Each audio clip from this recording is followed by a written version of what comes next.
Good afternoon and welcome to the Innovative Women's Conference Lunch and Keynote session.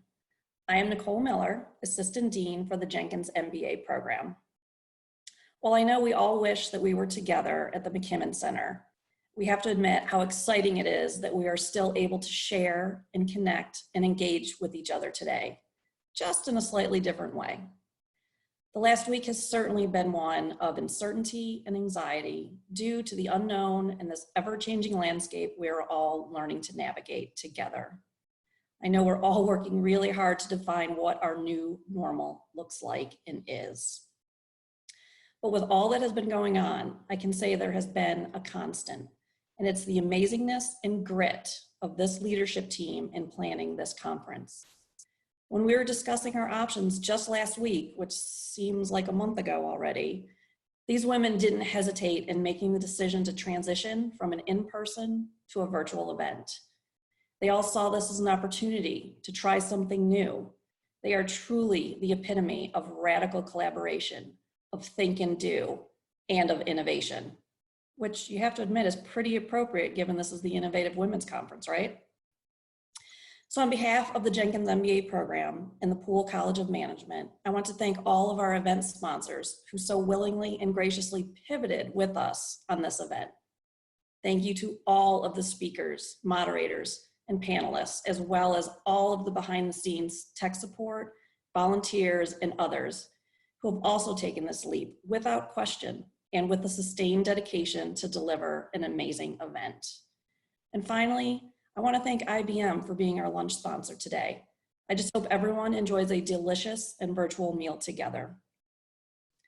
As Dr. Shamlin discussed this morning, taking time for gratitude and positive intentions is crucial, especially now.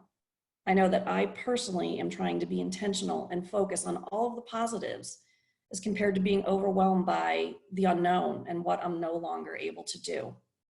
And today's event is a great example of that. We are carrying on, and based on the morning sessions, the team and all of you are crushing it. I'm in awe, and I'm honored to be associated with this team and with all of you. Thank you again for joining us today. I hope everyone stays well and healthy, and please enjoy the rest of the conference.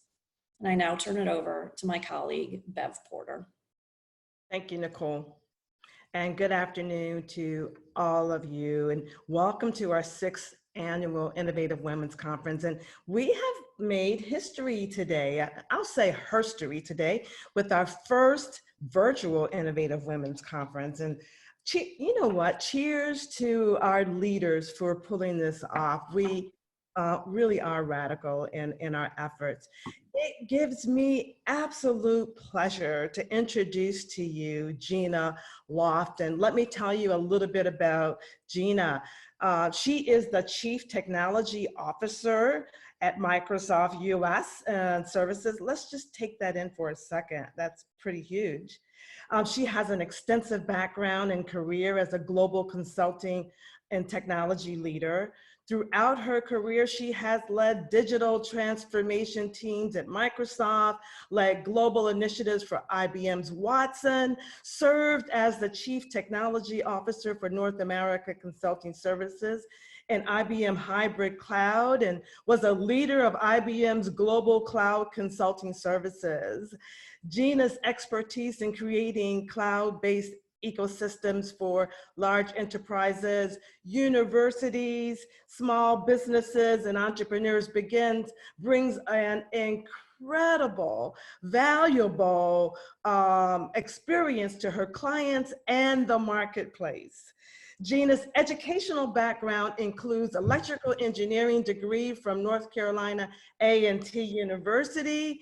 She is active in her community and has served on boards of the George Mason Research Foundation, Museum of Life and Science, and Rise Against Hunger.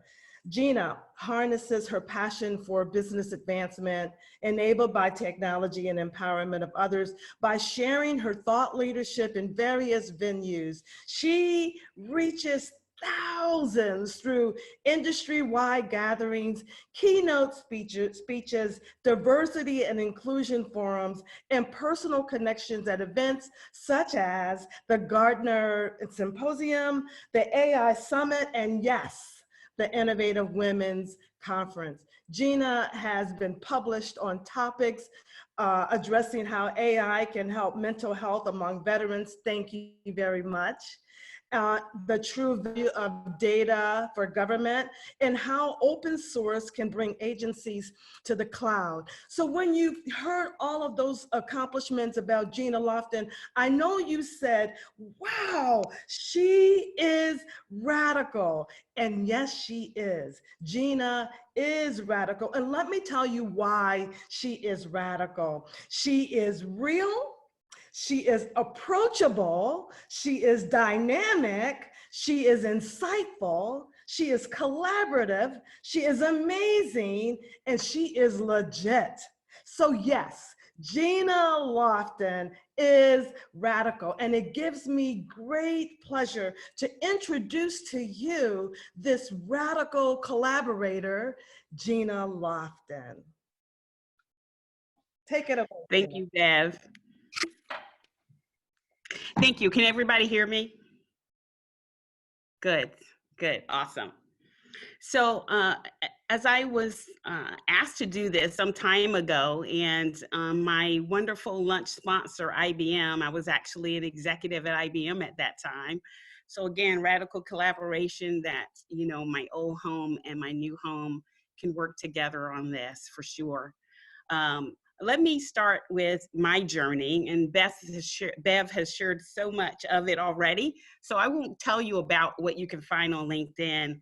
I'll tell you what's behind that. And one of the key things, one of my favorite artists is Labyrinth, and those of you that know him know he has this song called Beneath My Beautiful, right? And sometimes we talk from stage and you get to meet me already as an executive and you don't get to know anything about what that journey was. So I'm going to tell you a little bit about, you know, that journey and be very open and transparent with you about the struggles and what I said, some of the privileged failures I had to test who I was and to who I became as a woman. And so I think it's preferably great to start my journey. I'm back home in Raleigh, North Carolina. I graduated high school in the area. I went to North Carolina School of Science and Math, go Unicorns. And so, and the reason I start there is because I think that set, going to science and math set about a set of decision making and being intentional about being courageous about opportunities that it was thrust upon me, to be honest with you. When I got the letter, I hid it, not knowing. And, you know, when you're 15, you're really not super savvy about, well, Gina, they're going to send a letter to the principal and the guidance counselor too. And so, you know, that opportunity really opened up the world for me in terms of what I was going to be able to do next. I knew I was a kid that loved math and science. I knew I had big hopes and dreams. Back then, I was going to be a pediatrician, and then I was going to be a surgeon.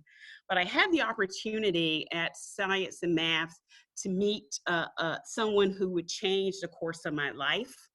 And so I met an astronaut, and his name was Dr. Ronald McNair. And I was doing a physics project with Dr. McNair, and he had told me about his university. He had gone to North Carolina A&T State University and majored in physics. And he told me about that journey and why it was important to him from coming from an area, rural area, and what that college experience was to him. And in my engagement with him, I began to learn about North Carolina A&T, and I decided that that's where I was going to matriculate. I was going to go to an HBCU.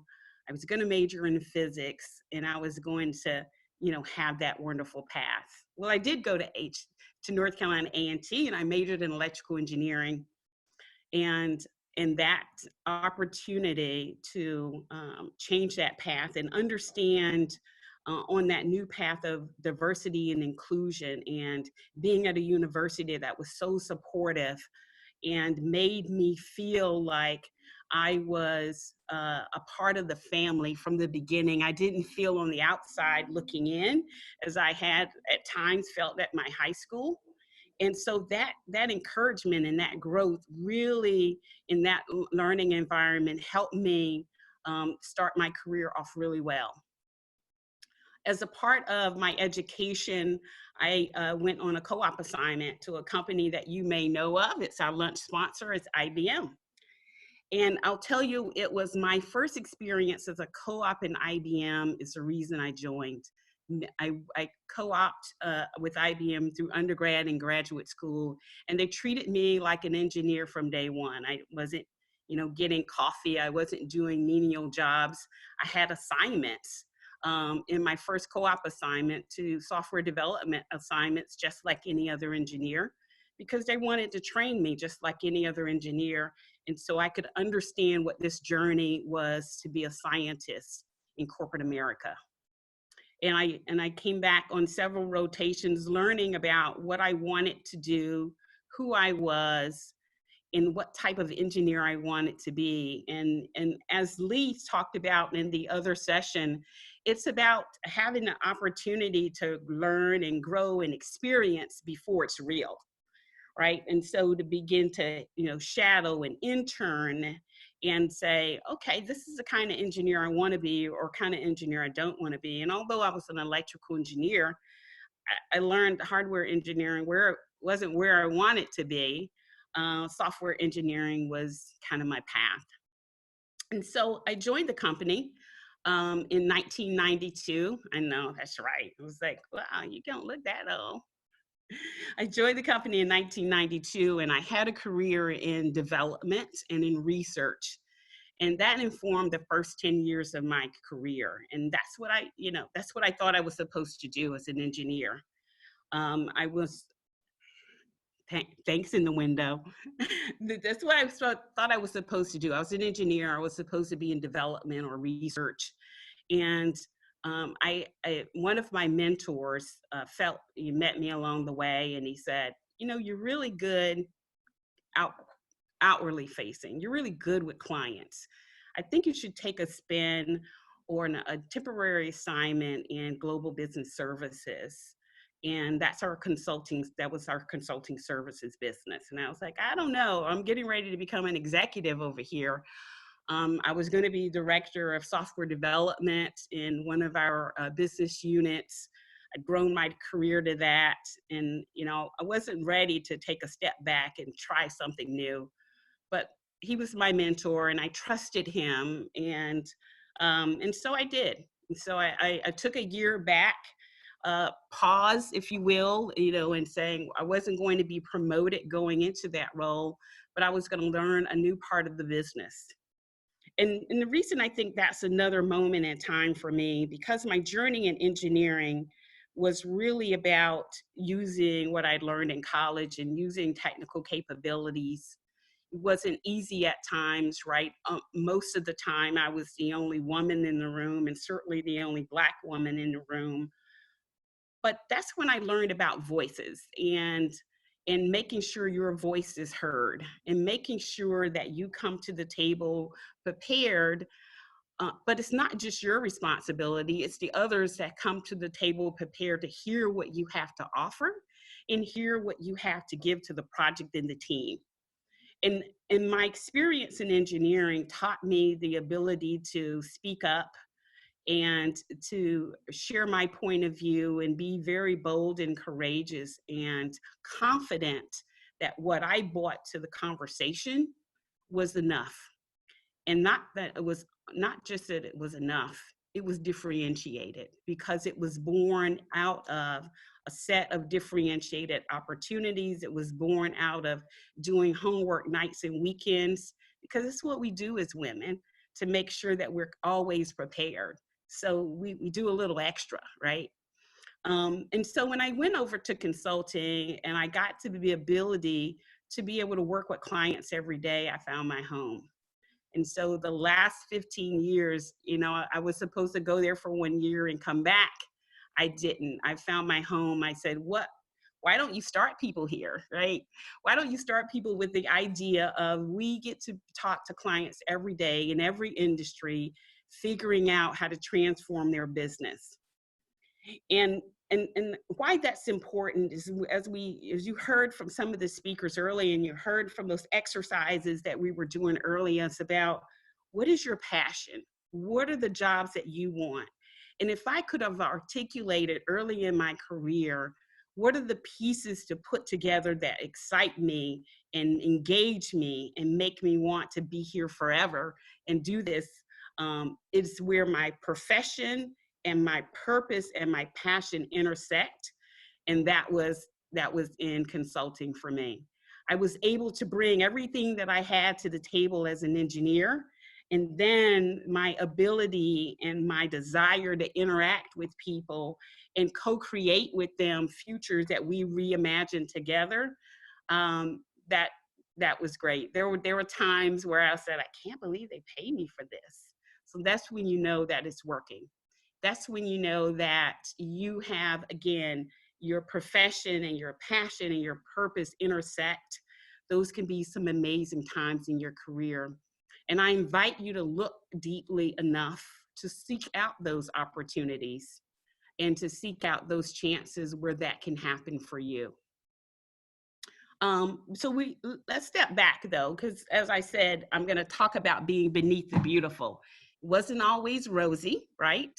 In every room that I stepped in and say, hey, I'm here to help you, it wasn't always accepting. So we have to really begin to think about, as leaders and as allies to leaders, what are some of the things that we can do to prepare people for those moments where they're in non-inclusive environments? And where can we prepare people for those moments where they're going to have to step out? And so as I talked to you earlier about my shift in my thinking from going to high school and then going out to an historically Black college, I had been prepared for those moments. I prepared for those moments to be courageous. I prepared for moments where people who weren't going to be as inclusive for me, to me, as I wanted to be, but I needed to excel and be able to deliver anyway. And so you have to find that voice inside yourself, that one is going to make sure that they understand that there's some boundaries, there's some things that you're not going to accept. And as women, we have to be able to be strong enough to step out and say, this is not an environment that I'm going to allow.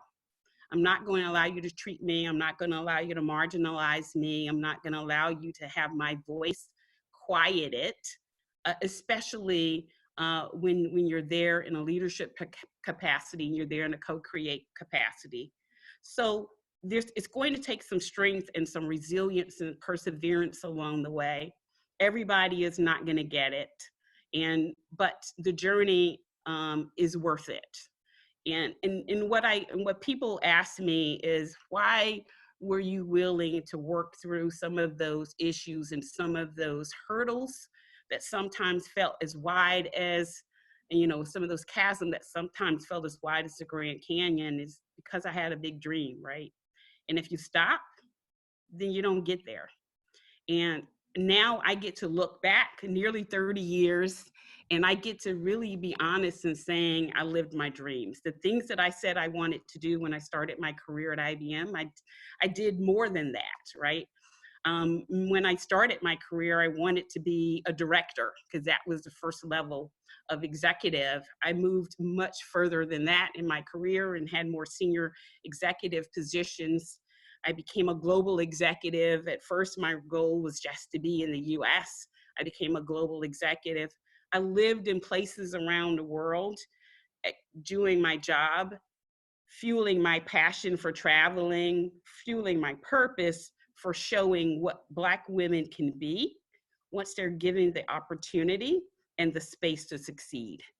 And so that's incredibly important to me. And it was incredibly important to me on my journey to make sure that when I had the opportunity to show up, that I did. When I had the opportunity to open doors, that I do.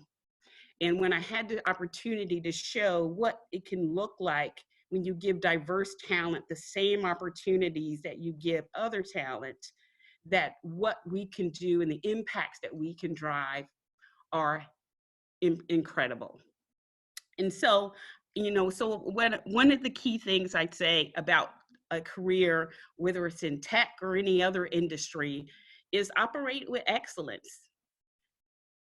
And operating with excellence means that you're going to continue to get opportunities, and you're going to have the opportunity to open doors and provide opportunities for others. As I'm at this point in my career, and as you get to be able to be introspective a little bit when you're looking back and saying, did I do all that I wanted to do? From a professional standpoint, not yet, right? Because last year I made a change. I made a change to a company that had been a competitor for a long time, but then they became a partner over the years. And I had a long storied career at one of the top tech companies in the world. And then I had an opportunity presented to myself to continue that career at Microsoft. And one of the key things that was available to me in having this a new journey that I started, and it's a different journey. And then the reason I say it's a different journey is because I started my career at IBM right out of college, and I grew it to executive, but I'm starting in Microsoft as an executive. So it's a different journey. It's a different type of navigation. But there's three things that I would say as women or as anyone growing their careers, what are some of the things that I can say looking back? Why was I successful? Why did I continue to get additional opportunities? And I say it's the word impact. When you're given the opportunity to succeed, then you have to take it. And so I look at impact in three ways. It's what do I personally do, or what have I personally done to impact the business or the client to deliver absolutely bottom line results to the company. And then two, the second impact that is also super important to me is what do I do to impact the success of others when it means absolutely nothing to my metrics or results, but who am I showing up as a leader to create opportunities for others, to create opportunities in space for others to succeed? What am I doing about that? And then three, what am I doing to leverage the work of others and co-creating with them to accelerate success? And if you think about those three circles of impact, and you think about your life and your career and what you want to do along your journey, I invite you to think about those and be very clear on what you're doing in each of those areas. And why the second one, what you're doing to help the success of others is so important, because that begins to define you as a leader. And that defines you as a part of the person who's not just delivering and getting recognition personally, but now you're affecting teams, and now you're affecting the success of others. And absolutely, that became for me one of the core pieces of when success works for me, because that's a passion. It's a passion of mine. I got to merge that with my profession, and I got to merge that with my purpose of teaching, right? What I get to do every day and what I get to do in my spare time is teaching, right? I was going to be a physics teacher, and I went on this path of engineering. It worked out pretty well. But what I love to do is when I get to spend time with young women, young kids on their path of STEM, and what is it like to love science and technology? And what is it like to love math and science? And so I get to be able to do that as a part of my current role. And it's a part of my profession to be able to keep people on that STEM journey and be very committed to helping them on their journey. Another piece of seeing beneath that beautiful, and we talked about it early, and we had sessions on health. I didn't always take care of myself on this journey, right? My ambition sometimes took over wise choices about taking care of myself and taking time out in the space to take care of my health. And as it would be, right, things happen along the way.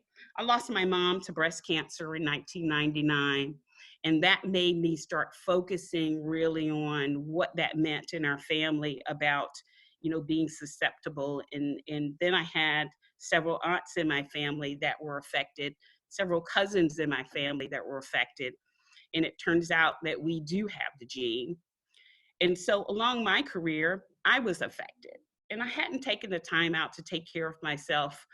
I, got the treatment. I was trying to work and heal. And as you know, that doesn't always work.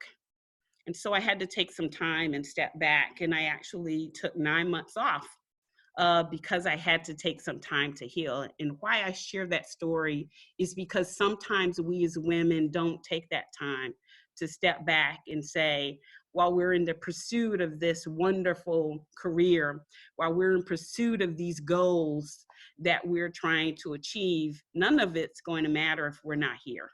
None of it's going to matter if you're not taking care of yourself and being able to enjoy the fruits of that journey that you've worked so hard to drive. And so I take a moment to pause with all of you to say, make sure you're doing the things to get yourself examined, do the things to take care of yourself away from work, and invest in who you are away from work, who you are in a space where you can meditate and feel good about who you are without those titles. And that was great for me. It gave me the opportunity to take some time and pause, and that I hadn't. I was really running very hard, and I'm very ambitious. And so I, loved every minute of getting those titles and getting those promotions. But this gave me an opportunity to step back and say, well, who are you without all of that? And what if that job ended and you weren't the, XXX of what? Who are you, and what are you doing? And what are you doing to take care of your spirit and your soul and who you are away from that? Because I'm not just those titles that were afforded me in a corporate environment. I'm a sister, and I'm a daughter, and I'm a friend, and I'm a spouse, and I'm different roles that we play. And then I'm me. What does that mean to be me? What is it important to me? And what is it, those things that make me smile and that I do no matter what? And so that pause gave me the opportunity to do that. And so while you might not have the opportunity to take 9 months off, I want you to be able to take some time out and pause and find those things for you. One of the things that I do is, when one of my favorite spas, they call it Queen for a Day. I'm not really a diva, but I love that title. And I take some time out to do Queen for a Day. And what that means about taking time for me to get my nails done, my hair done, massages, facials, all those things to take care of us. So I invite you to find that space and time that you dedicate to do that for yourself. One other thing that I always begin, whether it's young women or women in their careers already, or those of us that are introspective and retrospective and looking back, is financial security. The one thing that you owe yourself is to begin to understand financial literacy, understanding how to take care of this money that you're going to get or getting now, and creating for yourself options. I had the privilege, I guess, to have a financial advisor early in my career who had gone to high school with me, and he joined IBM and didn't like it. So he started a financial planning business, and I was one of his first clients. And probably about 12 years into our career, he was very successful in his. He'd become a senior executive in his business, and he had done really well for me with my money. And he says, hey, Gina, these are some things that you can do now. And one of the things that that you can look at, and other people have talked about it, is giving yourself options. Now, I loved working in corporate America. I still do today, right? So, but I do want to have the option of starting my own business one day. Or what if I wanted the space and time to go and travel the world? Or what if I just wanted to do something in a nonprofit?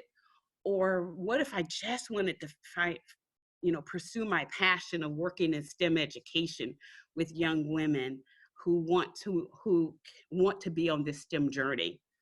I have that opportunity to do that. Make sure that you're focusing on your financial literacy and your financial security so that you can give yourself those options. And so work can be about what you want to do and not what you have to do. And that helps to fuel your life in giving you that space and time. And I will end with a couple of things that I focus on in my life. Is something called empathy in action. And we do that as a part of a leadership team. And I believe in being a servant leader. And what that means for me, as also a part of what I do, is being the diversity inclusion leader for our services business, is about stepping back and making sure that what you're doing in your life, you're also doing with the people that you have the privilege to work with and lead. And so empathy in action is especially during these times with COVID-19 and people having to create a new paradigm for themselves and their families to exist in. And we are finding new ways to connect with each other virtually, is to take that time back and get to know those individuals in your life, whether you work with or play with or grow with, and making sure that you get to know them and understand and be able to take a look when there are changes that may indicate that they may be in distress. One of the things that's important to do is really start the conversation around how are you? And that doesn't mean the results that you're delivering to the business today. It really means how are you and how are you coping? And what are the things that I can do to help support you on that journey that we're all in dealing with, significant changes in our lives, significant stressors, not understanding where we're going to be going as a business or a society or the next step, and how are you dealing with that? We're going to get through it together. And so I think it's important for us to make sure that we're checking in and connecting with the people in our lives, whether we work with them or their family or friends, and making sure that we do that together. And an important part of that, along this journey, and again, I get to stand here, or sit here rather, and have this conversation with you, having been able to take a look back and sitting in a seat where I did get to live my dreams, right?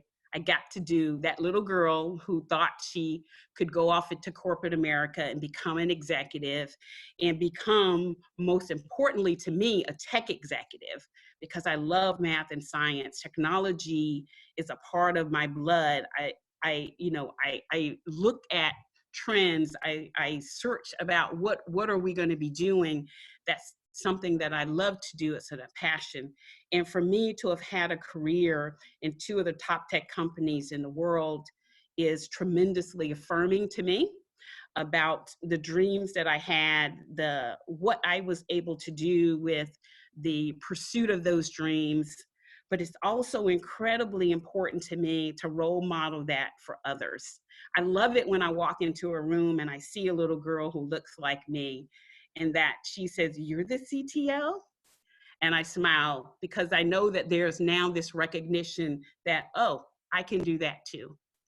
And I'm modeling what that means in reality of taking that journey, that it's going to be hard. You're going to have to practice resilience and perseverance. You're going to have to show up with excellence, but you also get help on that journey. And I make this offer all the time when I'm out at conferences and speaking. Some people take me up on it. I'm 100%, meaningful when I say to this: reach out. If I can help you on your journey, reach out. If there's anything that I could do to help you navigate, I'm happy to do that, because people did that for me. Reach out, and if you were seeking a mentor, or you're seeking to ask a question about what is it to be on this journey, whether you're a woman in tech or a woman in another field, I think there's some common things that we can do together to make sure that you have the ability to sit where I sit and be able to say to somebody, yeah, my dreams did come true. I know what it feels to live my dreams. I know what it feels to start poor and now be financially secure. And with those opportunities, it's not money that I'm acquiring for me anymore. It's money that I'm acquiring for my philanthropy. And that's incredibly affirming and important and powerful for me and my family to be able to do that, to be able to be in that position. And so I wish that, I hope that for all of you. And your journey is going to be different from mine. It's going to be windy, except the fact that there are going to be obstacles, because you want those obstacles that teach you who you are, and it teaches you what you have in order to be able to strive to the greater levels. And so with that, I will stop, because I'd like to have some questions. I see a lot of stuff in the chat window, so I'd like to give some space and time to be able to answer any questions that you have, and to be able to share with you anything that I think that can be helpful to you on your journey. Thank you so much, Gina. That was so inspiring, and I've been following the chat all this afternoon, and it's so amazing the number of people you've resonated with today. So we have a question from C. Braxton. So the question is, what countries have you lived in? Yes, what so was your my experience as a female executive of company? Yeah, so my first country was, it was 2 years into my career, I got the opportunity to go to England, working and lived in Hursley, England for 2 years, working on assignment for British Royal Navy. And the reason I stopped on that one, because again, those are those points in your life where you're like, wow, I get to live in another country. I get to live and see that people that grew up or born in another part of the world, they're really just like us. You know, I went to church, I went to dinner, I went to, you know, there were other young women like me starting their careers. We had the same hopes and dreams and concerns and desires. And so you get to make sure the world becomes a little smaller, because in that globalization, being able to live in another community, you say you look very different from me, but you're really just like me. We're women in our 20s with the same journey that we're starting. I also got to live in France. I also got to live in Germany. I got to live in Japan. I got to live in Singapore.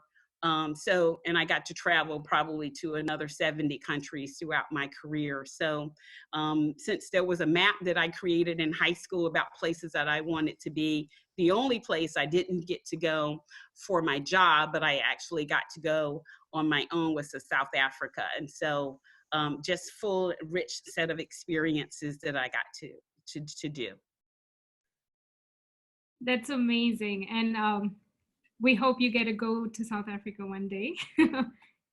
Okay, let's see. The next question, we have one from Kofi Thompson. So the question is, how can male identifying people be better allies for our rock star female identifying colleagues to help them in their careers? Well, hey, Kofi, you a rock star yourself. Yeah, so one of the key things that's important, in some of the greatest mentors that I had in my career, by the way, were males. They saw something in me, but they did a couple of things that were different. Is that they listened to what I wanted, not guided me to what they thought I should do. And in my career, I wanted to move every 18 to 24 months. That's just me. I wanted to do something exciting. And, a couple of them I I need you to stay here for a little while longer to show a little more impact. And this is how it helps navigate to career. So men can step forward and try to help navigate and try to help translate for us how we're coming across. That's the best advice and the best value that my male mentors have been for me, is to be able to say, what do other men think when they're making these decisions about promotions or stretch assignments or raises, right? What are the things that you guys go into with decision makers? So to begin to have this dialogue and having people ask questions on our behalves in meetings that sometimes we're not in, that's what men can do to help ally. And one of the key things that I found is that when I had male mentors or male managers in my life that had daughters, then they could see better, because they could see in me the struggle that their own daughters might go through. And so they were be able to have that allyship and that dialogue to help other men see how they were maybe unconsciously holding women back. I love that. That's a great answer. And, to your point on having a daughter, maybe that helps them see better. And yeah, that just shows how important it is for us to really go out of our way to get to know people who are not like us. Yeah. We have a different question from Christina. So this is on how do we work to promote more female representation in a STEM company while still outperforming in terms of your company's production and innovation goals? It seems like two jobs at once. Well, it's really not two jobs at once. It's really, so one of the key things that I think is important for me as a woman in tech and sitting in an organization is to be able to bring in that talent. Because I often hear, well, we want to, but we can't find them. And so a couple of things about that pipeline, creating that pipeline and helping prepare that pipeline so that they're ready to take those higher level technical positions, whether they be lead engineers, chief engineers, and chief technology officers. Begin to have that pipeline and do the things to do that to develop them. And then to be able to deliver those metrics along the way is to give people stretch assignments. The way I was able to become a lead engineer, a chief engineer, and a CTO is because I had stretch assignments that allowed me to have the opportunities to understand the things that I would have to perform on, the things that I would have to deliver, the types of experiences that I need, and the types of behaviors that I want, that I needed to demonstrate and to show, to exhibit, to be able to show that I had that level of leadership and impact to be able to have those roles. And so when we're creating pipelines and those experiences, whether in mentoring or shadowing or internships or any number of jobs, a way to give people that experiential learning, I think that we can create more roles for women and have women in more roles in STEM.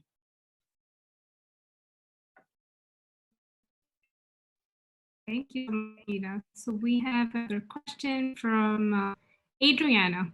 How are you using your positions at IBM and Microsoft to make sure that AI is reflective of everyone? Yeah, so that's a great question. Thank you. So one of the things, oh, did you see mine? Hey, I know my Microsoft AI thing.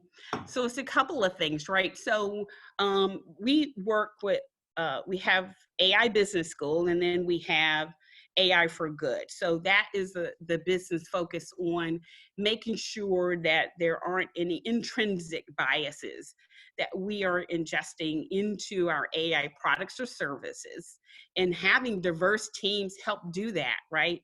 So having diverse teams, and diversity not just in race or gender, but diverse teams in thought about what are some of the unconscious things that we do when we build AI solutions, and stepping back from that and having a consortium of companies whether they be startups or, major tech companies, really being a part of that conversation and experience, and making sure that we're stepping back and saying, as we're building these systems that we want to be advisors or assistants, that we are not building, bias into those.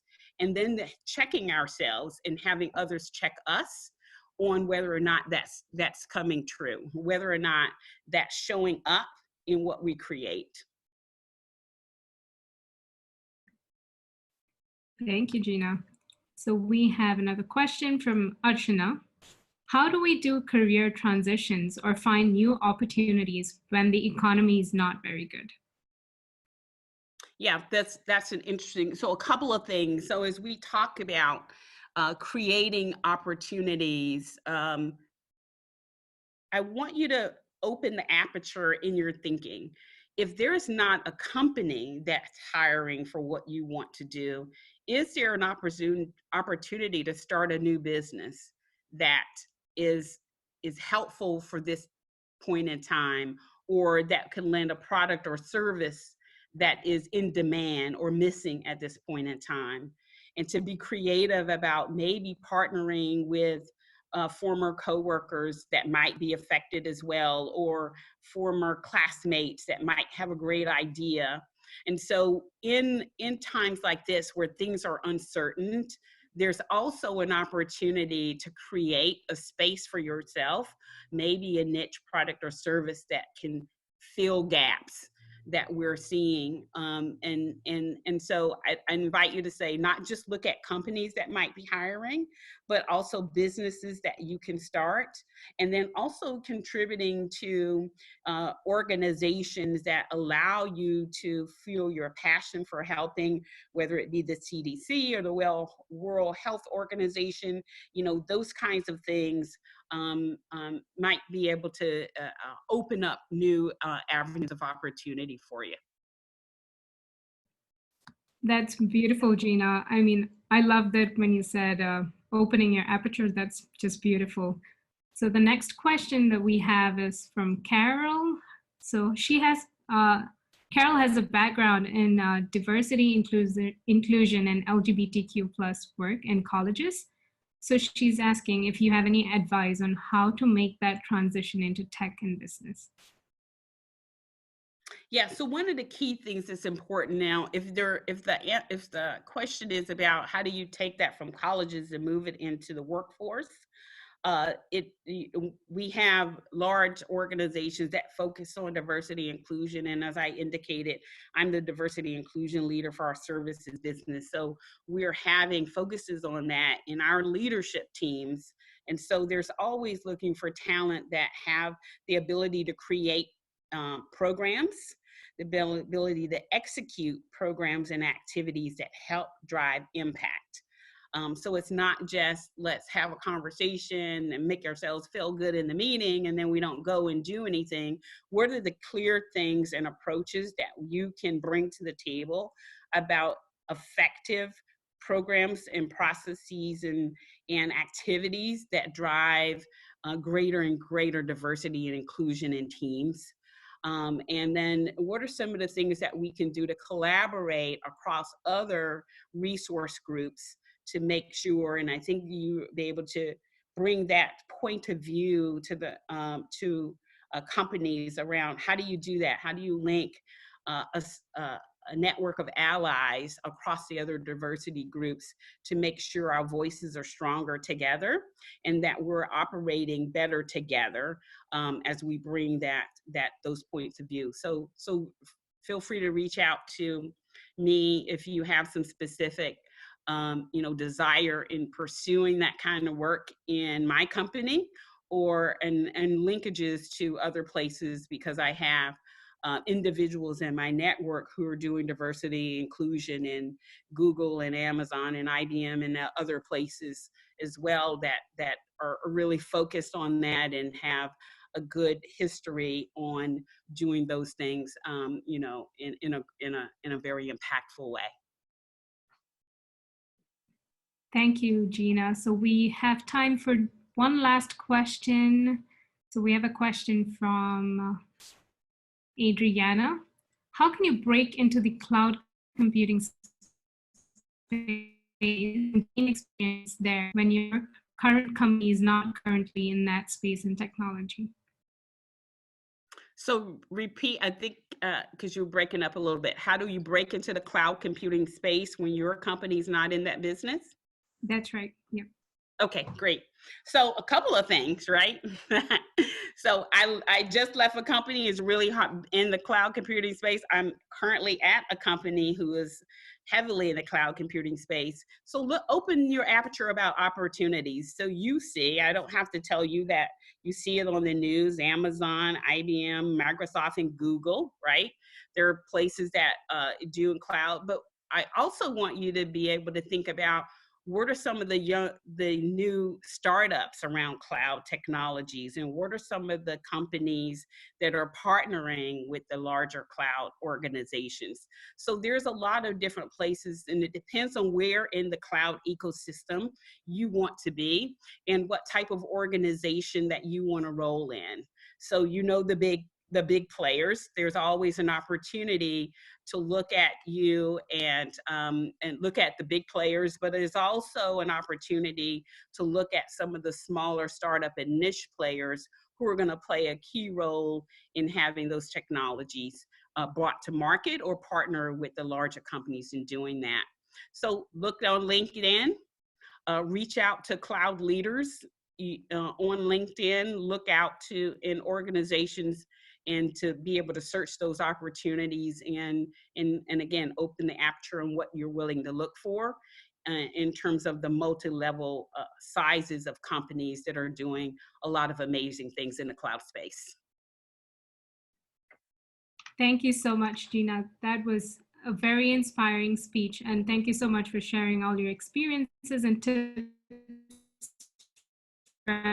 You're all inspired, and I think you can expect to see a lot of connections coming your way in the next couple of days. Oh, absolutely. It's now time for us to so it's now time for us to reset our intentions. I now invite Lee back. Thank you. Thank you, everyone. Let's give another round of virtual applause. I'm not going to clap too loud for Gina. It was awesome. Her story, like other stories of the day, are just so powerful. Thank you so much for doing that. This morning, I asked you to set your intentions for the day. Some of the intentions that you shared in the chat include get my positive energy back, get out of my box, figure out what I can do with myself going forward, be a better radical collaborator, learn from amazing women in this NCSU community and beyond. We have had a fabulous morning, and I really have been awed by the authenticity, the energy, the stories, the bravery and vulnerability that everyone has shared, and I hope that you have as well. We're moving into the afternoon sessions now, but before we do that, I invite you to check in with yourself and think about resetting your intentions with some square breathing and an opportunity to review and reset those intentions. I'm going to share my screen. I've got one slide. Let's get that up. We're going to take an opportunity to practice square breathing. Can you guys see this slide? Can somebody give me a yes? Yes? Yeah. Got it. Thank you. So here's how square breathing works. You breathe in for 4 counts, hold that breath for 4 counts, breathe out for 4 counts, hold the out for 4 counts, and then breathe in for 4 counts. I invite you to try this with me. We're going to try it for 2 minutes, and I will count for you to start, and then I'll let you count on your own for the rest of the time until the 2 minutes are up. Okay? So feel free to close your eyes. We're going to breathe in, 2, 3, 4, hold, 2, 3, 4, out, 2, 3, 4, hold, 2, 3, 4, in, 2, 3, 4, hold, 2, 3, 4, out, 2, 3, 4, hold, 2, 3, 4, in, 2, 3, 4, And I'll let you continue on your own, and I will tell you when it's time to stop.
Okay, 2 minutes is up.